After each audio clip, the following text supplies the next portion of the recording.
What's going on, everybody? I hope everybody's having a wonderful, wonderful night. I hope everybody's staying safe. Hopefully everybody is staying out of trouble. And if you guys are a part of the protest, I hope you guys are staying safe and keeping it peaceful. I am one of your hosts, Mr. Brent here. I'm going to bring in my brother from another mother, the one, the only, the man, the myth, the legend. He is RT Casas. What's up, baby? What's up? How are we doing? We are good. A lot of exciting news. Not all of it baseball related. I guess you could call it baseball related. Not all of it sports related, but we do have some pretty cool news, and we have some other things that inevitably we had to talk about. And I guess today's one of the better days to talk about it. Right. First and foremost, for those of you guys who don't know, we had our baby reveal today, and it's a boy. So, yay! Congratulations. Thank you, sir. Thank you, sir. Cheers to you on that one. Cheers. I'm sure the missus isn't too happy. You know what? She says she's good. She's happy with it. She's fine. We'll see. If you look at the picture when we see the blue smoke, she seems very happy and excited. So we'll go with that. Once you get past the initial thing, I mean, what else is there, right? Ya no puedes hacer nada. I was in her boat. When I found out about our second one, Juan. We're really both hoping for a girl, and turned out to be a boy. Not that we're like sad that was a boy, but we're just hoping for a girl because we wanted one of each, and I'm sure that's how she felt. Right. And you already have your girl, so I'm sure you were indifferent either way, right? I was good either way. Honestly, I was good either way. I know everybody is like, "Oh, you wanted a boy? You want a boy?" I'm like, yeah, but I mean, I would have been fine with the girl. Like, I was thinking about the sports stuff, and I was, not that she can't play sports or anything like that. I'm just saying, I don't know, man. Like, I'm happy either way as long as the baby has 10 feet, 10 toes, 2 feet, 2 hands, 10 fingers, 2 eyeballs, and everything works just fine. I'm a happy camper, man. Boy or girl, I'm just happy, and I'm happy that I didn't muff the swing and I got all ball when we hit it. Saw that. I was on pretty the excited. tee, huh? On the tee. Well, Judy was worried that she might mess up the throw, and then I was worried that, damn it, I didn't bring an actual bat. I just used, Luke's bat. So I was like, I'll just put it off the tee. Like, this is going to be the easiest thing. And I wound up. Speaking of Luke was the one that kind of set all that up, right? I saw you were practicing with Luke all week, trying to get him ready to go. He was ready to go, man. And then at the very, right before it was about to start, he ran into a little bit of some trouble. I don't think it was so much stage fright. Like if you go back and watch the video, there's a point right before we're about to get started where I was like, "Oh, go for one more practice hit," and right before he does it, Logan tells him, "No, stop!" And he kind of pulled the swing back, still hit the ball, but then he got pissed and threw the bat, and that was it. That was it. We couldn't get him back. We tried to bribe him with some McDonald's, some ice cream, some everything, and we some cookies. I heard on the we tried everything to get him back, so we just fell back to the all right. Dad's gonna do it. Dad's gonna take the cut and call it a day, and I did, and it was awesome. My buddy got a really awesome slow mo video of it, which is pretty cool.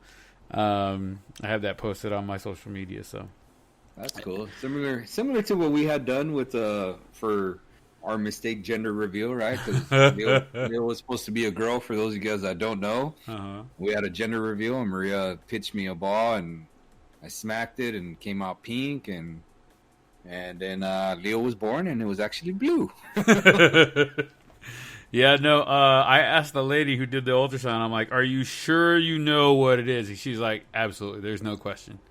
And I said, "All right." If Leia shows up on the delivery date, I'm gonna be like, "Hey, wait a minute. You said we were good to go." Yeah, that's funny. That's funny. All right, so moving on to other things today. MLB, the commissioner's ability to mandate a shortened season, 48 games, would mean a 29.6% of a pay cut across the board. It seems to give MLB some leverage. The union has stated there is no reason to negotiate anything lower than prorated pay, but maybe they do 60 games prorated to 20% or a 20% pay cut over 82 games, according to Jon Heyman. The idea of starting the season July 4th, which would have been pretty fucking awesome, is pretty much gone. Ken Rosenthal believes that baseball will be played in 2020. However, they've blown the opportunity to start on opening day for July 4th, which would have been great for the country and the world, I think. I also agree. We were hoping that July 4th was going to be opening weekend, and it would have been pretty awesome to see everything going on. But I think that with the stuff we're going to talk about here shortly, it's understandable that even if 4th of July was the start date, it wouldn't be as I don't know how to say it. I mean, it wouldn't be as significant that way as we think of like Independence Day and stuff like that. Just with everything going on in the world right now, we have to take a step back and understand that freedom isn't always freedom to everybody the same way. Right. Well, I had said that if baseball didn't have an agreement prior to June, that I didn't think they would hit the July 4th deadline. And I had told you, if they don't have anything by at the very latest this weekend set in stone, that there's no way. And I said, maybe next week, right? Yeah. But I said, I had been saying it all along. And also, too, if you notice the over-under, I had told you I didn't think they would play more than 100 games, and I had really put the over-under right at 75. Right. And I really still think it's right there, according to some of the reports that I found. I really still think the over-under is 75. Especially because the MLB players just say, like, 50 games, no, that's not going to happen. But then, Major League Baseball is like, no, 114 games, that's not going to happen.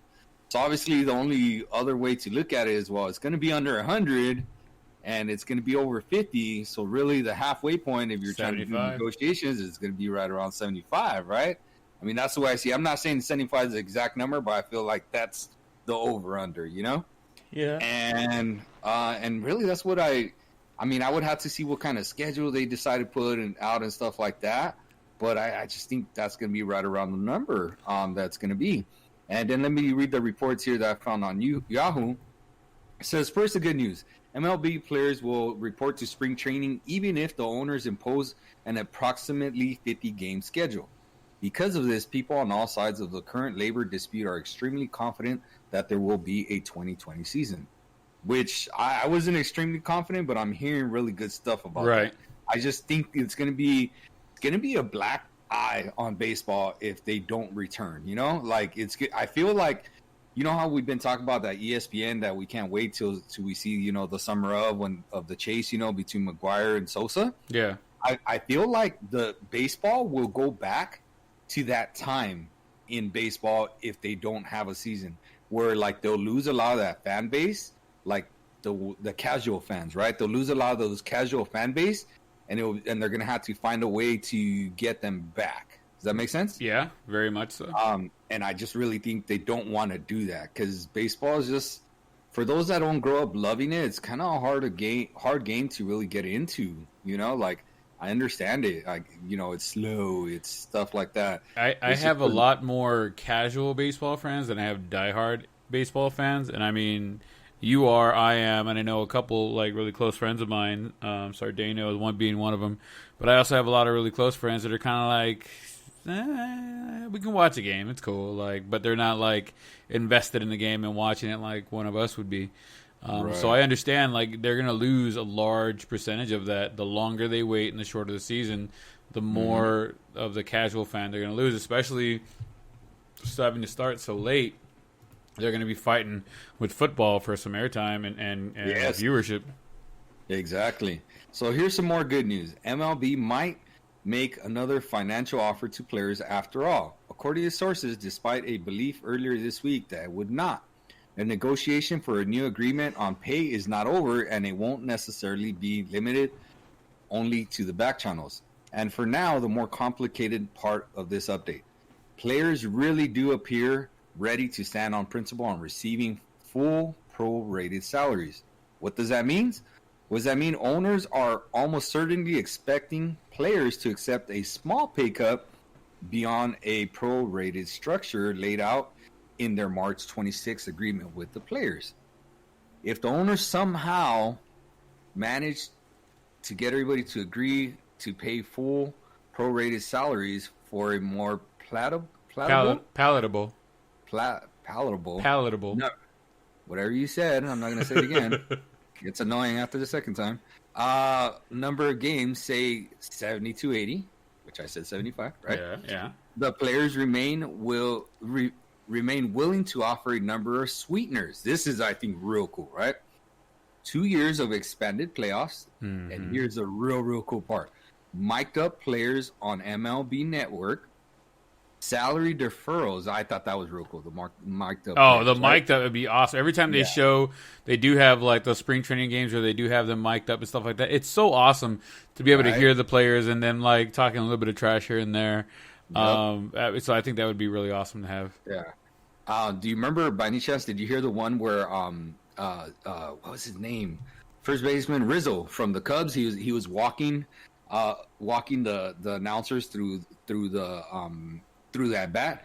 He said, "Wow, he already went 1-1 here and threw me a slider. So I'm gonna say high fastball here." And boom, he's like, "Yep, high fastball, pass," and he got a single. Right? Yeah. Like it was pretty cool to see him walk us through like an at bat and actually guess what the pitch was and get it. I mean, he didn't hit it out, but he got it for a hit. You know? Yeah. And then they were talking about it. It was a real cool snippet that they showed on ESPN, and I think it was again for a spring training game. That it was just cool. Imagine that kind of stuff. Granted, I don't think they're going to be talking like that in that bat. Not if it's a regular season game, you know? Yeah. But some of like maybe the defensive stuff, like, hey, you me, right? Like, what's the coverage we got on here? Or are we shifting to the right? That type of thing. Or maybe some of those little conversations on the base pass type of thing with the other players, you know? Yeah, like, that's going to be interesting. I've always said, like, when they have that, it's really awesome and interesting to have that different point of view. You get to see and feel and kind of hear the players' little nuances and when they're like kind of talking smack with guys in between pitches or whatever it might be. Like it's really awesome to have that. And I think having that, if they do that for the next, let's just call it 2 years, like this shortened season and next season, and it hits really hard, which I think it'll do. And I think even with the shortened season, you're going to attract a lot of those casual fans to stay tuned and watch because they want to hear what the players have to say during the games. Yeah. And here's the final kicker. And the players will drop the request for MLB to open its books if they agree to that stuff. Really interesting. So from the perspective of an agent, Scott Boras, who has said publicly, and as many players continue to say it privately, it's unfair for owners to socialize losses after never socializing profits, which is interesting, which I've told you before, right? They're like, hey, well, we can only give you this much. And they're like, okay, well, show us then. Oh, well, we can't do that. Well, then how are we supposed to believe you? You know, like, does that make sense? Yeah, no, absolutely. Like you're asking us to take a huge pay cut based on your word of financials. Like, yeah, if you prove it to us, all right, fine, we sign off on it. But if you don't, we can't take this on your word, then, you know, we just don't believe you. And honestly, I think like I said last week, the players are taking all the risk. No matter how much they can minimize it, they're taking all the risks, and the owners take no risk. You know, that's what they are. They're business people. They're not sports people. They don't care. I don't care what anybody says. They're not sports people. They're not like, there's far and few between owners like Jerry Jones, who's like a sports guy, you know? Yeah. But even that, Jerry Jones is a businessman, no matter what. Like, that dude wouldn't run a sports team at a loss. I'll tell you what, you know what I'm saying? Yeah. Like, he might run it at a break even, but I don't see that dude ever, or any owner ever running it at a loss. You know what I'm saying? For sure. I mean, it's a business at the end of the day. I mean, they're the ones that got to sign the checks anyways, so it kind of goes that way. It's funny that you bring up Scott Boras, because I saw an interview with Trevor Bauer and Pat McAfee on the Pat McAfee show. I was watching it the other day, a couple days ago, and he was saying, like, there's a lot of players over there out there that are like, Scott Boras needs to get the F out. Scott Boras needs to just, shut the fuck up, because you're not speaking for the players. The players want to go out there and play. The players are ready to go. And him putting his 2 cents in just because he represents some of the higher paid players, he needs to shut up, because that's not the majority of the players in the league. And the majority of the players are willing to take some sort of cuts to go out there and play. So I think it's really interesting from an agent standpoint. I know he's trying to get what he can for his players, but at the same time, you're not a player, and you shouldn't be speaking for all the players what they should or shouldn't do with their contracts and what's going to happen with this season, if not the next season as well, in baseball. Yeah, that makes sense. I would agree with that statement for sure. For sure. Yeah, you just can't be making blanket statements, because no matter what, even if you make a blanket statement, it's still not going to cover every single person's opinion. Like, no matter what, you're just never going to cover everybody. It's like when Blake Snell made that comment. Mm-hmm. The only other person that spoke up somewhat about it was Bryce Harper. And he's like, well, he said it. A lot of us are thinking it, and he said it. Right. And that was all he said. He didn't say I agree with it. He didn't say I say the same thing, whatever. He was just like, yeah, a lot of people were thinking it. Yeah. And that was that. They just don't want the backlash, I mean, right. They just don't want the backlash. Like, the way he took it, and they're like, oh, damn, better him than me, Yeah, very much so. So I think as an outsider looking in, I mean, obviously the ownership is involved in this, and obviously the players are involved in this, but I think the managers, not the manager, but the player managers or agents need to stay out of it and just kind of let things go with the players. That's why they have a union, and that's why the union listens to the players, not the agents. So, right, yeah. Hopefully, yeah. And I was gonna say, no matter what, when all this gets situated, the easy math to do of like, okay, now let's find out when they're gonna start playing, right? Okay, add a month to whenever they agree to show up for spring training. That's the way it's gonna work out. Yeah, like, add at least a month, and that's at the very least. You know what I'm saying? But add a month, and then that's when they'll start playing. So let's say if they agreed Monday, right? And Monday is, today's the 5th, 6th, 7th, 8th. So then let's just say at the earliest they would start maybe July 10th. And that's at the very earliest. Right. You know what I'm saying? So, like, I don't know. That's, for me, just a simple math thing of, okay, if we get baseball, when will it be, And I think the more dangerous thing is, I think the closer they get to August, the more fire or backlash baseball is going to take, because it's going to be very, very close to football season. Oh yeah, and football just has a different kind of fan base because it's faster paced. People just kind of keep track of it more. There's so many front runners for for football. Yeah, it feels like baseball seems to have more of a home crowd. You know what I'm saying? Like loyalty, back roots, that type of thing. Yeah, and football does not have it as much as baseball. That's not to say football doesn't have it, But then we got all those people, in Southern California say they have an uncle that grew up in Texas, and that's why I'm a Cowboys fan, like all of a sudden, like whatever the reasons, but California is like that because we've had our teams bounce in and out, and even around the state, we've never had a consistent football team. So of course there's not going to have like a consistent fan base. We have the San Diego, or not even San Diego. Let's just say the Chargers, the Raiders, the Rams, and that's it, right? Like that we've had kind of like in and out of California, not even Southern California, just in California. Yeah, I think the only team in the NFL in California that's kind of stayed where it's at. I mean, obviously it moved a little bit. Were the Niners? Oh, and the Niners, I forgot. You're right, the Niners. I mean, they went from being in downtown San Francisco to where are they at now? Santa Clarita or Santa Maria or something like that? Oh, yeah, Santa Clarita, I think you're right.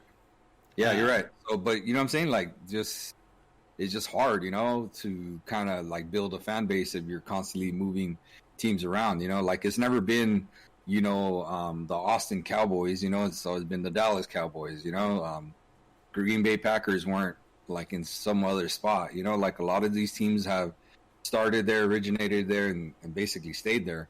Again, that's not to say all of them. I'm just saying a lot of them, right? Yeah. What would you say? Like, if I had to put a percentage, would you say like 80% of the football teams have originated somewhere and just basically stayed there? Well, they were. I watched the Peyton's Places on ESPN Plus, and they were saying there's only one team that actually has never moved from the original stadium that they were at. Well, but that's not what I'm saying. But no, but like they're like their hometown. Every other team has moved to a different town or a different state, and the only team that hasn't moved or changed or anything like that is the Green Bay Packers. Packers. What about the Chicago Bears? They moved. They used to be the Washington Seminoles or some shit like that. They weren't the Bears always. Okay, I didn't know that. I'm just throwing it out there. I'm not as well versed with football. You know what I'm saying? Hey, what's funny is I didn't know any of that stuff either until I started watching Peyton's Places with Peyton Manning and whatever. It's a really good watch if you get a chance. Go through the episodes. What about like the Jacksonville Jaguars? They've never moved. They've always been the Jacksonville Jaguars. No, but they became a different team. Originally, they were. I think they were the original Ravens, and then the Baltimore Ravens moved to Jacksonville, and they became Jacksonville Jaguars, and then they brought back the Baltimore Ravens when they expanded it. And as far as I understand, and I could be wrong, but I feel pretty confident about this. The Ravens were actually the Browns. Yes. And then they went to Baltimore, and then they never came back. And then same thing with the Colts. The Colts left like in the middle of the night. They were the Baltimore Colts, weren't they? I saw something. I forgot what it was. I saw that they aired, but they literally like left in the middle of the night. Yeah. That franchise.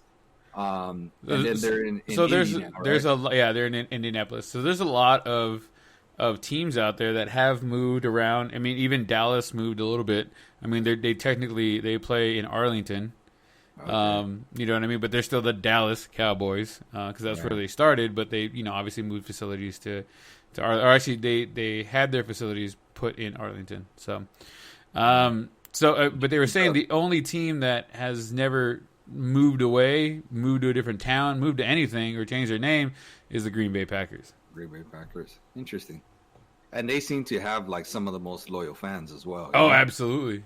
Absolutely. I know a few of those Green Bay Fudge But I also fans. heard that, I'm not that well versed. I just heard it somewhere or read it somewhere, that I believe people that live in Green Bay have like ownership, like a partial ownership. It's also the last publicly owned team. The city owns the team. Right. All right. I thought I had read or seen something like that. You're absolutely Very correct. interesting stuff. Moving on to, I know we got into some football there, but former MLB All-Star and Dodger Carl Crawford was arrested on domestic violence charges stemming back from, I believe I read, in May. He was arrested for supposedly choking his then girlfriend at gunpoint. Carl Crawford remains steadfast in his statement. And he's like, none of that ever happened. He says it stems from the fact that they split up. They were no longer going to be together, and he thinks this is a ploy for the female to kind of put a tarnish on his name and stuff like that. Right now, he's on a $10,000 bail, so he's out right now. But he should be going to court, and they're going to pull out some things. Did it happen? I don't know. Nobody will know until we'll see after the investigation and whatnot. It'll be interesting to see if it did happen, what they're going to do with him. Yep. Not to mention, they just had a 16-year, a 5-year-old little boy died in his pool. I know. Jesus Christ. Like, that dude's had a little bit of bad run right there. Yep. You know what I'm saying? So, but as far as who's the ex-girlfriend that he kind of choked out or whatever? I didn't read the I don't remember the female's name or the lady's name. I don't want to say female, but the lady's name. Here it is, right here. Hold on. I wonder if it's the one that's the high maintenance, the high profile girl on there. I forgot her name, but I believe she came out on the Real Housewives of this or that. Yeah, so it says here the woman, they had a 2.5-year relationship with Crawford, but they had broken up. She agreed to meet him at her apartment, but he arrived with a semi-automatic handgun and took it out in front of her. She was able to flee the scene and call the police, who observed marks on her neck and an injury on her hand. Crawford remains in custody on a $10,000 bond. Crawford's attorney, they strongly denied charges and the conduct that he is alleged to have engaged in. He would never hurt a woman and has no criminal history. So we will see what happens, but they don't say his ex-girlfriend's name. Right. Yeah.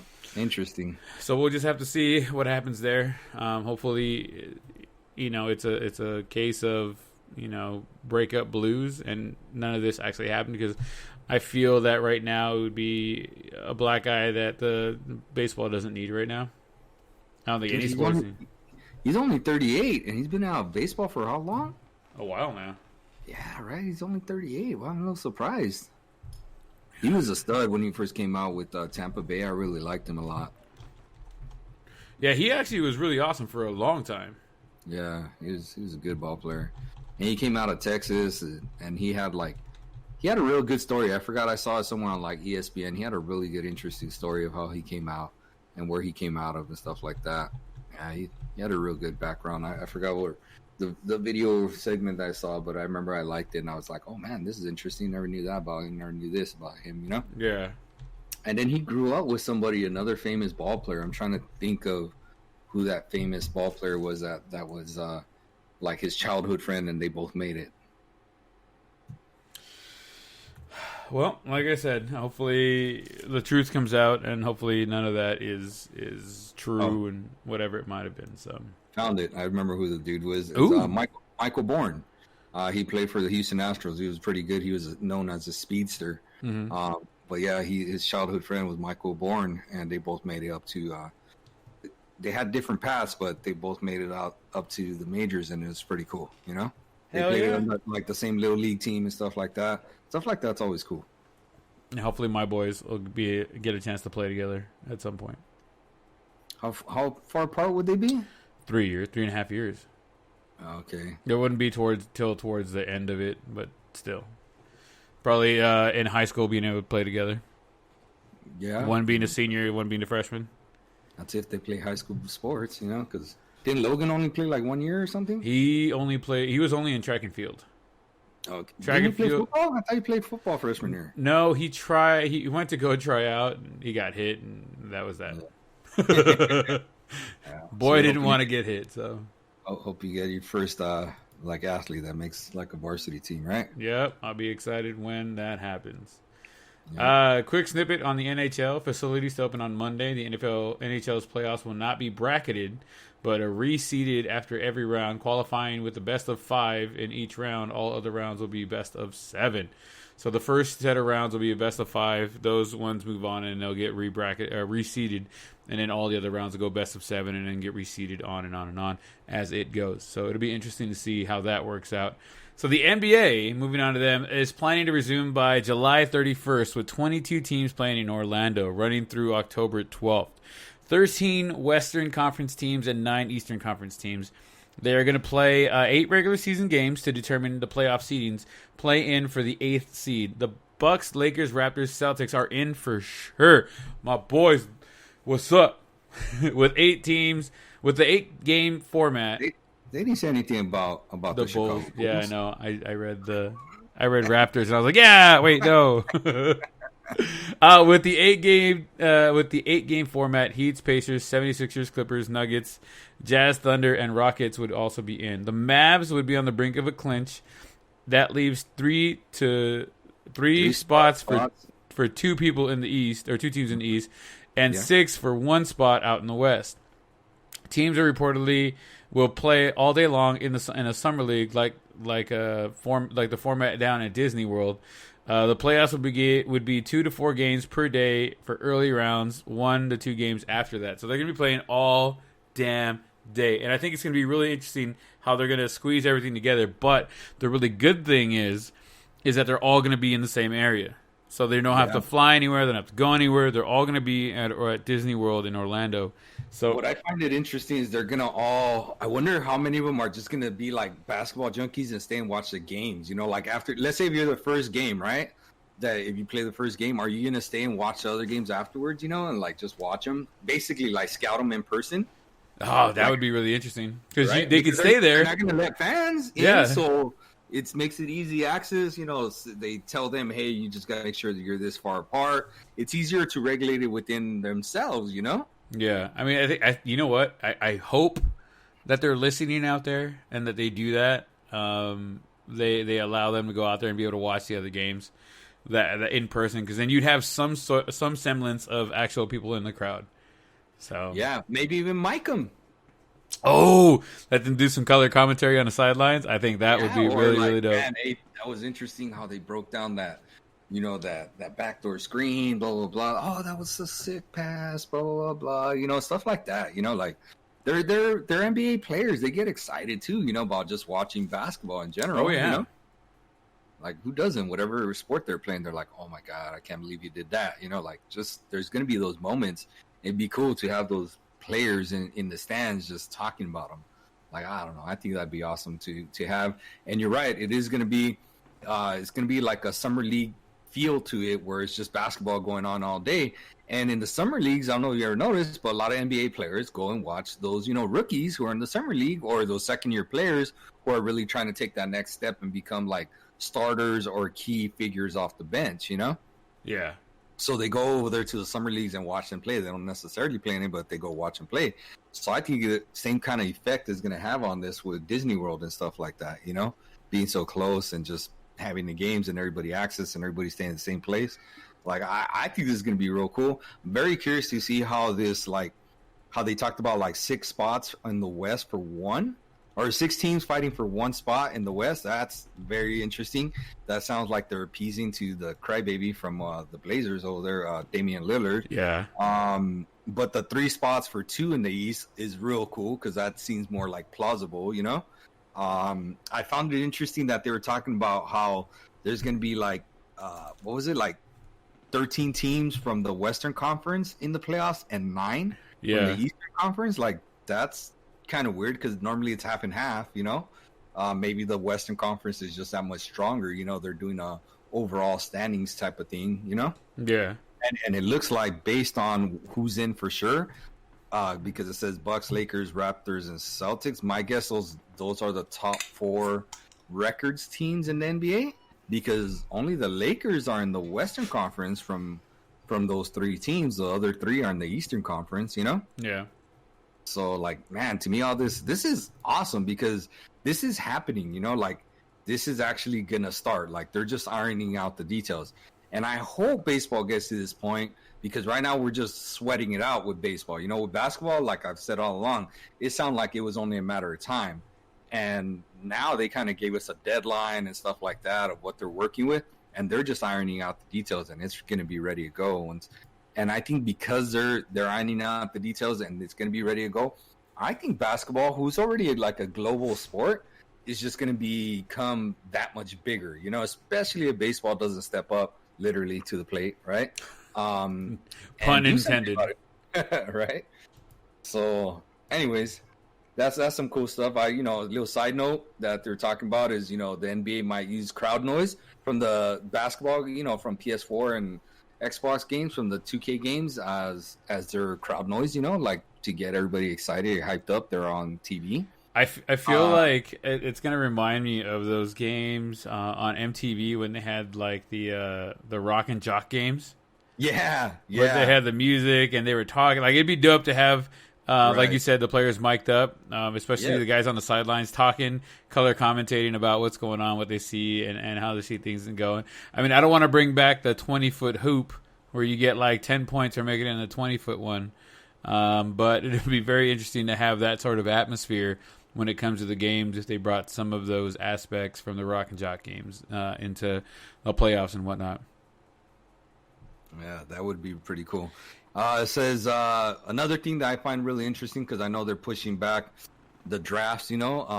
I was trying to find when they pushed back the NBA draft too, but I had just seen it today that they pushed the NBA draft back a couple weeks or days because it was supposed to be it's usually in June, but I don't know when they pushed it back to. Anyways, they were talking about via the new rules, the NBA teams with the 3 worst records this past season will have 14% chance of winning the lottery are, of course, the Golden State Warriors, who everybody's happy about.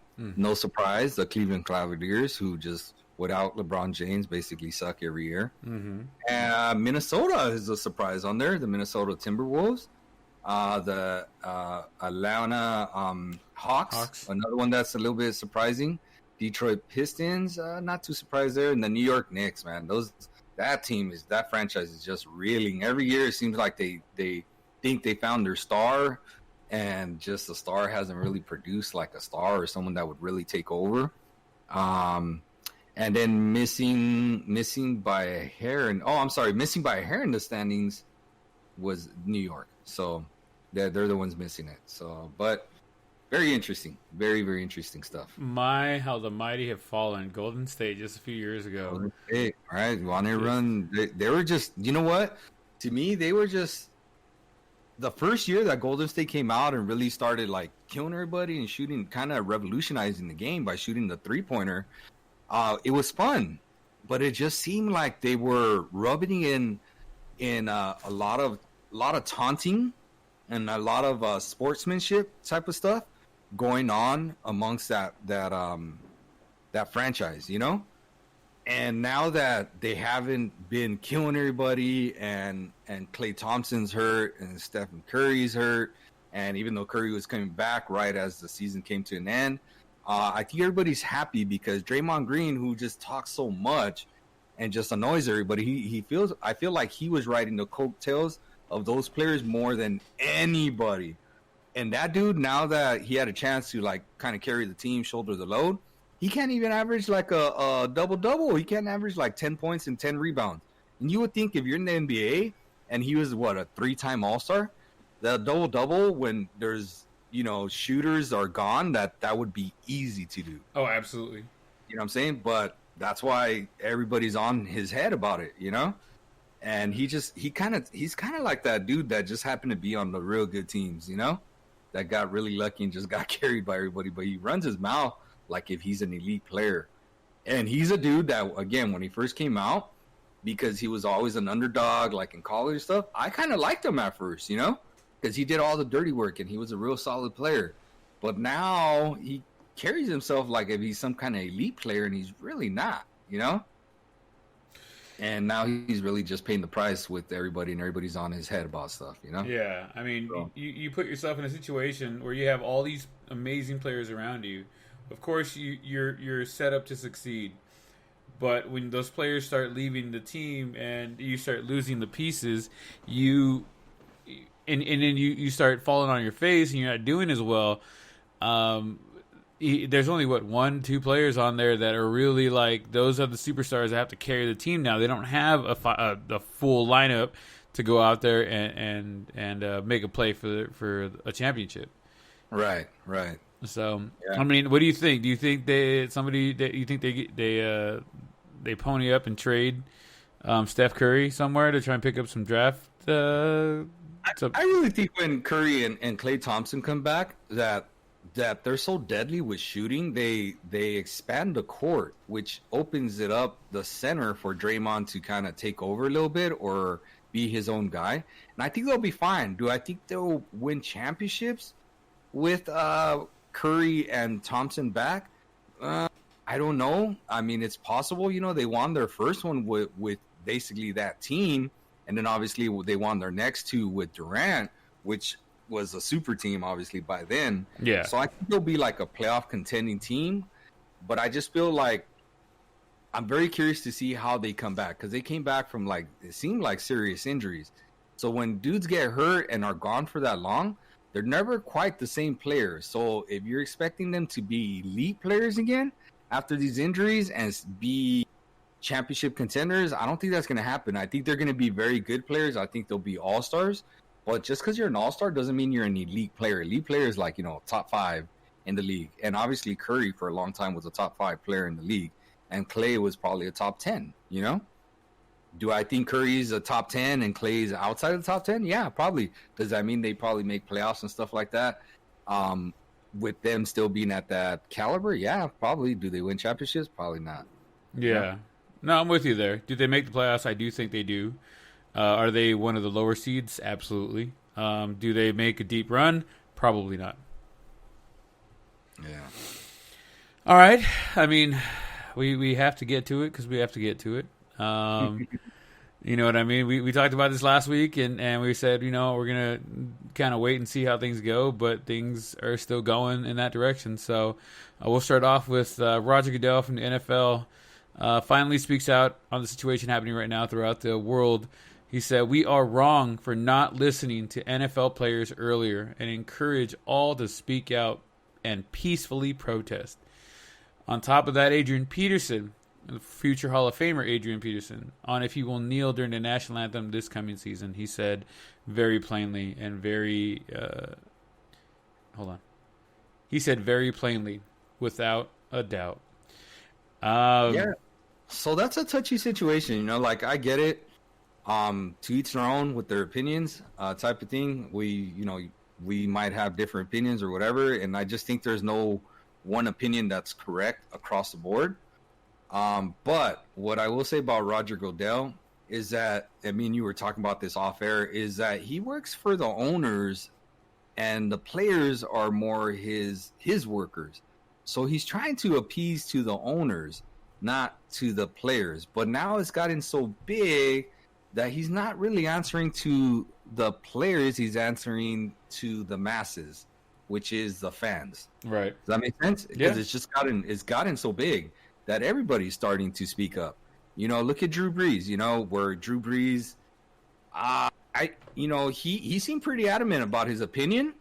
And again, whether it's right or wrong, he was adamant about it. And Drew Brees, from everything we know about that guy, is a good dude. He's a good humanitarian. There were plenty of players that came out in defense of Drew Brees. Yeah, they just said, he's just not understanding what's going on. My brother is just wrong, stuff like that. But yeah, again, it's a touchy situation. And Drew Brees, to his credit, I want to say backpedaled, but listened and said, "Well, inform me," or one of those, the people that say that have those signs, "Prove me wrong," type of thing. Yeah. And people talked to him and reached out to him. They didn't just jump on him and just overly criticize him, he's just a supremacist or whatever. They didn't go above and beyond to criticize him, but they did criticize him. Man, he's not really well informed, blah blah blah. And then he basically informed himself and said, "You know what?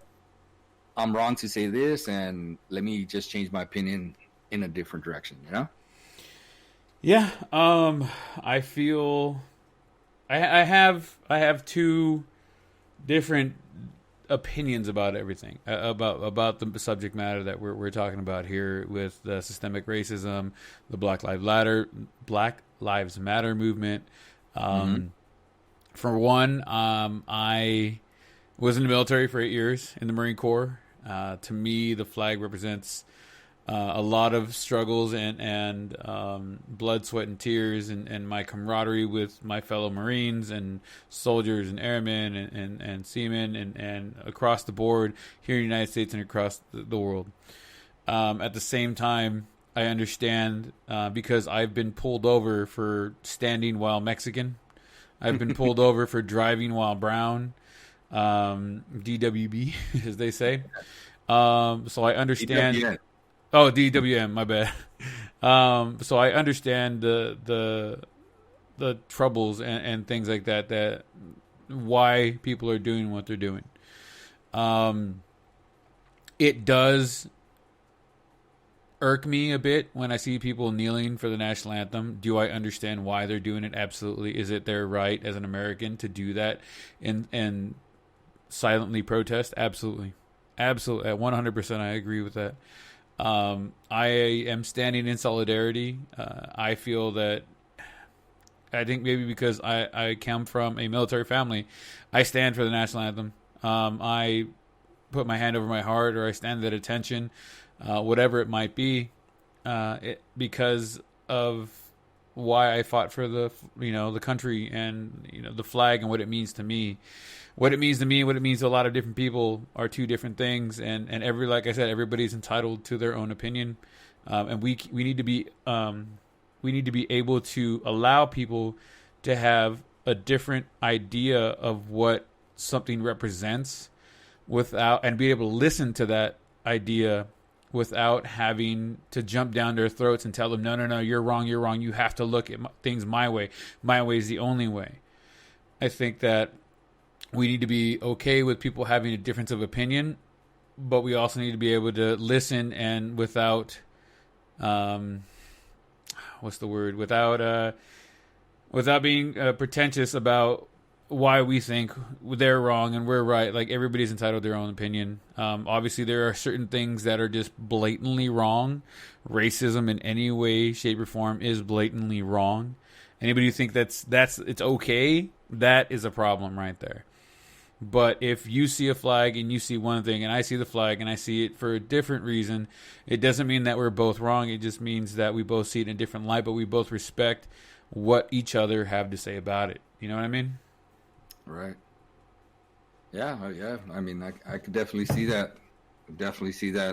I think, my main thing is just accountability. If for deaths, like, doesn't matter who it is, accountability. Like, a death should be accountable. Like, doesn't matter who causes it, right? Yeah. There just needs to be, again, maybe is there different accountability because they're officers, stuff like that. I guess, but there needs to be accountability, and I think that's the biggest issue. At the heart of this issue is there's just not any accountability for one side, Yeah.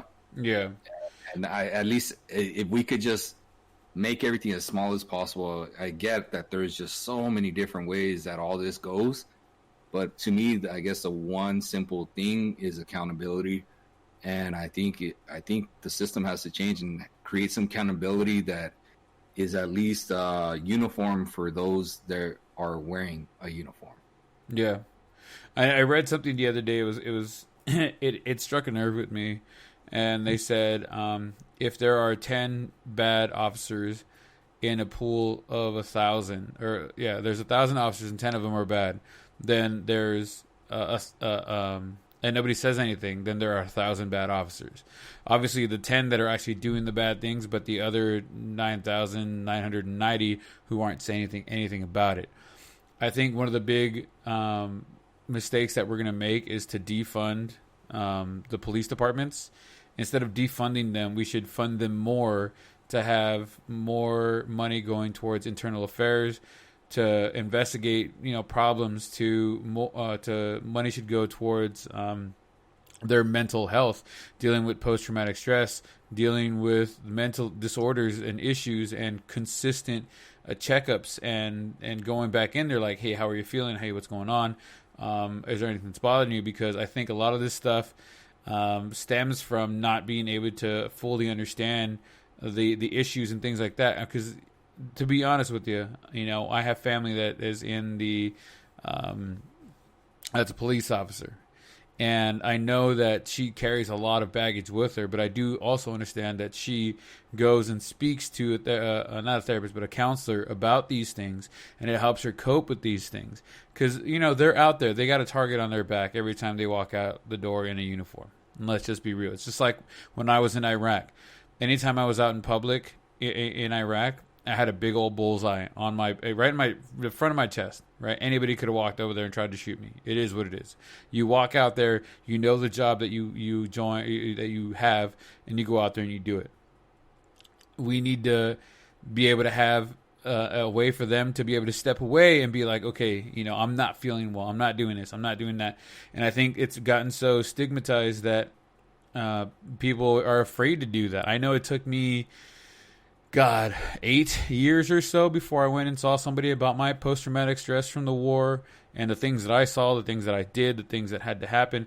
And you tend to try and say, hey, I'm fine. I don't got anything. I'm good to go. The greatest thing I ever did was walk into a therapist and talk to somebody. It changed my life. It changed who I am. It changed how I cope with things. You know what I mean? And I think we need to have more of that for our officers, because anytime they have, a situation where they have to discharge a weapon or they have a confrontation with a suspect or a person, they need to do better about teaching them how to figure out a situation without letting it escalate into something where they have to pull their gun, they have to pull their tasers and things like that. Yeah, I could definitely understand all those issues that they have to deal with, and it's just again, it can take so many twists and turns, and everybody's perspective is different because it's based on the life they live, For reals. Do you have anything to add? I know I spoke at length right now on that, but do you have anything on your mind about what's going on right now, Artie? No, again, my thing is accountability. There's got to be something's got to change. Something's got to change. It's it's what is it? The old Albert Einstein quote. The definition of insanity is doing the same thing over and over again and expecting a different outcome. Well, that's where we're at. Like we just can't keep doing the same thing over and over again and expect things to change. Like something has to change. Something has to give. Right. And I think that all these protests and stuff like that is trying to figure out what can we do to make these things change, It's like they say, racism isn't inherited, it's taught. All we can do is continue to teach our children and the newer generations that it's not okay. And it's not okay to be that way. Kids don't know that. You know what I mean? So all we got to do is be better people and show our kids that we're better people. So Hopefully that in turn over time makes things better. It reminds me of that movie, the Jackie Robinson movie, the 42. When they went into, I believe it was like Pittsburgh or somewhere, and the kid's like super excited to see Pee Wee Reese, and he's asking his dad like, "Oh, how many home runs do you think Pee Wee Reese is going to hit today? How many RBIs do you think Pee Wee Reese is going to have today?" And the dad's like, "Well, I don't know. We'll see what happens." And all of a sudden, Jackie Robinson takes the field or whatever, and everybody starts booing, and he's kind of looking around, and he's like, "Oh man, like what's going on?" And everybody's throwing out the N word here and there and telling him to get out of here and he's gonna die and this and that and yada yada. And the kid he feels like, oh, this must be the normal, and he starts yelling it too. And then, he sees Pee Wee Reese go over to Jackie Robinson and he put his arms around his shoulder and he's like, "Hey man, look, one of these days, they're gonna make a day about this. They're gonna celebrate what we're doing here today." And you could see it in the kid, like, man, my idol just walked over there and gave that man a hug. Like, he's got his arm on his shoulder and they're standing side to side. Maybe what my dad and the people around me are doing is not okay. And that it's a very powerful message when they do that. So, I don't know. We all need to take a step back and go reassess how we see things and what's going on. And, Black lives do matter. I know that all lives matter, but Black lives need to matter first before we can be okay with everything else. Oh, sounds good. So I'm looking to change the subject here and finish off on a more happy note. All right. So I'm seeing your video here of you swinging and hitting the ball. Uh-huh. So your start, and I get you had to adjust because of the tee and the short bat and stuff like that. God, it is horrendous. But... Right? It is, absolutely brutal. Like, brutal. But, let me tell you, your follow-through and your finish was spectacular. So, while it started ugly, it finished strong and beautiful. Well, I had to dip down to go get it. So, I'm glad that... He's like, no. That's what I'm saying. Like, your follow-through and... Yeah, it was on point. The beginning part was ugly as hell, like I said, but follow through and everything was on point. Look good, my man. Look good. We got to remember, I was swinging a 10-inch bat on a tee, dude, and it's not 10 inches. It's probably about 15 inches. Not even that. It's less than that. It's like that looks like a solid. That looks like a solid 3-footer, man. It's not even 3 feet, dude. It's probably 2.5, maybe. Okay, all right. But 2.5 is, That's 40. That's 24. That's 30, right? 30 inches. There's a big difference between 15 and 30, big guy. I'm watching it right now, man. It's all right. I'll give you 30 for sure because it is small. I can tell that bat is tiny, but you did a real good job of connecting because a lot of people with the short bat, they're gonna swing and miss short on the actual ball, and you kind of drove through it. I like it. If you see the slow-mo, you only get that little bit, but if you see the whole video when we did the actual thing, you see like at first like I go and measure like where the bat's gonna hit, and then I'm like, oh man, I stop and I'm like, man, I'm really nervous, I'm gonna miss it. And there were some people commenting like, oh, don't miss it, and I was just like, oh man. So like when I had to actually do the swing, like I really like swung really much lower than I'm comfortable with doing. And that's probably why it looked like that. But you're right. I have a pretty decent follow through and all the way, getting that enough meat on the bone, if you want to call it that. Yeah, it was solid. Very well done. Congratulations to you and the missus. And hopefully our boys get to grow up playing little ball together and stuff like that. Oh, absolutely. When they're playing travel ball and handling business, you know what I mean? It's going to be awesome to see them playing. I hope your boys begin to love the game again. I know they kind of walked away for a minute, but they're still young. They don't know everything yet. Leo's pretty good with it. It's Juan I'm trying to get to invest. Well, you saw me, dude. I already bought Luke and Ned, and we were working on stances. I think I was telling Maria that I think I might get one for Leo. That might spark the interest. I'm telling you, man. Juan's Nino gave him like this little pop-up tee type of thing, and Leo was all about it. But it's kind of plastic, and it's more for Juan than it is for Leo. Leo needs to kind of take that next little step and start hitting off a regular tee. I think he'll be fine. I just don't think he wants to do it yet, Yeah, I am definitely. We have one of those little plastic ones that shoot the little plastic balls, and Luke wasn't really excited about it because every time he hit, he had to step on the little thing, and it was like a 3-second delay. Yeah, that's exactly what Leo has right now. That every time he stepped on the little thing, it would slide a little bit, and then like he would, by the time he got in his stance, the ball was already pitched, and like it hit the ground, and he would just get frustrated.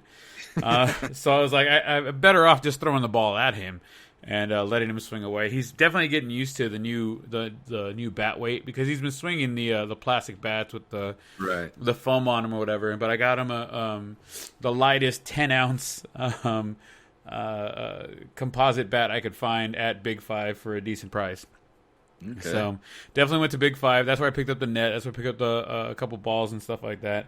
I'm definitely gonna buy some a bucket of those T-balls, the little softer ones that they use in T-ball, just so that we're not running back and forth after 6 balls. Makes sense. But we'll definitely get the boys together and make sure we go over there and start swinging and kind of see how the game is playing, and having to run to first, second, and third, coming home, and having to stop on a base. I've been trying to work on that one too. Like, hey, stop at second. He's like, here, and I'm like, no, that's third. Go back to second. Good luck. Good luck. Well, at least you're further ahead than I am. But yeah, man. I mean, a lot of stuff going on in the world right now. All we can do is change ourselves and be the change we want to be. We want our kids to be. Let them see what we are and who we are, and let them follow in our footsteps. Artie, as always, man, give us the sign out, brother. Yeah, make sure wash your hands and wear your mask. Be safe out there, and see you next week. All right, guys. I mean, that's going to be it for tonight. Everybody, please stay safe. If you guys are going out, make sure you do wear your mask, wash your hands still. We're still in the pandemic. Not as bad as it's been, but please, if you're going to be out there around a lot of people, please make sure you guys are taking care of yourselves and the people around you. Also, if you guys are out there doing any peaceful protests, make sure you stay out of trouble. Please do the peaceful protests. If there is a curfew, get out of there as quickly as possible, and don't get in trouble if you don't absolutely need to. We are seeing a change in the world, and everybody is out there protesting. So make sure you guys are staying safe. That's all I ask. Once again, as always, guys, make sure you're liking, subscribing, sharing our show. If you guys like what you hear, give us a like. If you enjoy and want to listen to us all the time, subscribe. You can find us pretty much anywhere on Spotify, iTunes, iPodcasts, everything like that, iHeartRadio.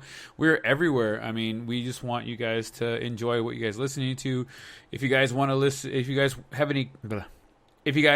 any ideas for if you guys have any ideas on what you guys want to hear from us, please give us a holler and let us know what you guys are thinking. Big shout out to everybody in India, France, in Moreno Valley, Frisco, Texas, LA, California, La Puente, California, El Segundo, the Bronx, New York, Bordeaux, France, Bell Gardens, Dallas, Texas, Irving, Texas, and everywhere else you guys are listening to us. We appreciate everything you guys are doing. We love you guys. We're going to be having some other social media stuff coming out soon. We're going to have some stickers and shirts and stuff like that you guys can purchase and help the Blown Safe podcast grow and grow. And all we ask right now is that you guys continue to follow us, continue to like us, continue to share everything you hear with us. And we love you all. Please, please, please, everybody stay safe. We love you.